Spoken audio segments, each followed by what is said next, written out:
само видов дека го сврти правецот и директно удираше до банкините. Неполн час го делал Ѓулзим Галипио од ужасниот миг што ќе го памети цел живот.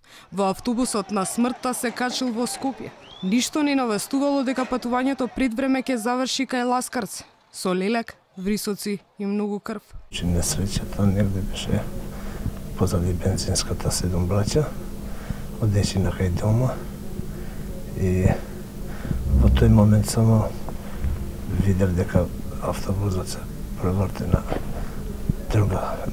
оваа лева страна. Ѓулзим немаше сила да зборува, шепоташе, не од болките од повредите, туку се уште во шок по страутната несреќа. Критичниот миг му е како на сцена од страшен филм. Се минало како дел од секунда.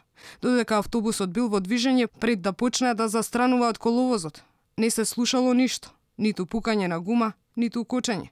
Прво се чул звукот од ударот на банкината, патниците почнале да паничат, се слушало врискање. Некои извикувале помош. Вториот тресок бил последното ништо што го слушнал Ѓулзим. И потоа мрак. И само видев дека удира во банкините и понатака се тум. Не се сеќавам поише. Не знае кој го извлекол од автобусот, се разбудил во болница. Прво што видел кога се освестил, биле лекарите. Автобусот бил приполн со патници, но не познавал лично никого од оние што се возеле. Иако го боли целото тело, загрижено прашуваше како се останатите патници. Единствена сила на Галипи му даваат гласовите на неговите 2 малолетни деца, кои ги слуша на телефон. Сака што побрзо да замине дома и да ги види.